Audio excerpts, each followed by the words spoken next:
Hello there and welcome once again to Red Gaming Tech. My name is Marta and I'm here once again with the latest news as of the 16th of June. And I've got some more technical focused news for you today as Samsung has announced the Galaxy S4 Zoom. And some of you might remember the Galaxy camera that came out pretty much a year ago, and you may recall that it roughly mimicked the specs of an international Samsung Galaxy S3, but it had a unique camera system and body. Although it wasn't actually a phone, as it could make phone calls, it did include cellular connectivity and was arguably the best in the first of a limited number of connected cameras competing with it. And after many rumours and so forth, Samsung has announced the Galaxy S4 Zoom, which is an updated version of its connected camera line with the display and front face emulating the SG S4, but topped with another 16 megapixel camera. And it does appear that Samsung's biggest emphasis with the follow-up is thickness, as the S4 Zoom is 15.4mm thick compared to the 19mm for Galaxy camera. Display though gets a bump down from 720p LCD to QHD LCD, and oddly enough the SoC, which is of course system on chip, goes from the quad A9 Exynos 4412 to a dual A9 Exynos 4212, although Samsung does include the usual quote-unquote AP differed by market caveat. So there is a possibility that the LTE variant includes some classed Snapdragon SoC. Unfortunately, it isn't really easy to find out until all the different model numbers and band combinations are out in the open. So until this thing actually comes out, we won't know for sure the raw power of this thing. It seems like that in terms of the sensor size, which is of course the camera lens and so forth, is pretty much the same as the previous Galaxy camera, as well as the image resolution. The captured photo size is still 4608 by 3456. So all of the formatting stuff and all of the sensor jargon is all the same. So pretty much they haven't made any huge improvements to the sensor despite getting the package thinner. But from what I'm reading of some of the comments, there was a desire for a larger one for better indoor and low light sensitivity.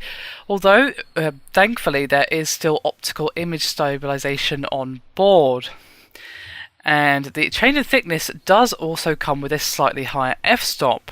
The widest and most telephoto points from f2.8 to f3.1 wide open and f5.9 to f6.3 at telephoto.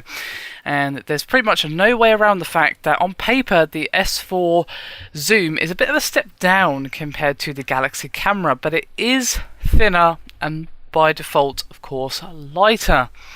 Although the real benefit that it's a connected camera running Android 4.2 and including GNSS, 802.11n dual band Wi-Fi, BT 4.0 NFC, as well as a 1.9 megapixel front-facing camera.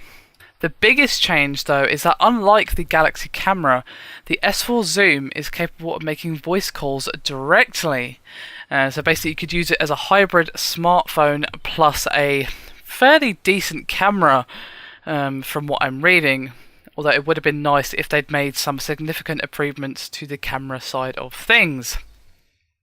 The camera looks good, don't get me wrong, but of course they haven't really made any huge improvements to the camera lens. I'm going to read out some differences. For the Samsung Galaxy camera, it was 86mm and then with f-stop of 2.8 to 5.9 and 21 times zoom, and of course the optical image stabilization. As for the S4 Zoom, we have an f-stop of 3.1 to 6.3 and 10 times zoom, but they still have the optical image stabilization. So you can see there's not really a huge amount of difference. The f-stop, although it goes higher, doesn't go as low, so it's about the same in terms of the range of lighting options available.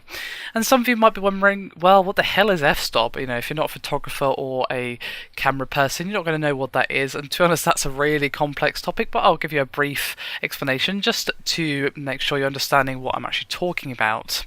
And basically it means the lens speed, how fast it can actually take the photo, and also with f-stop you can have various lighting options.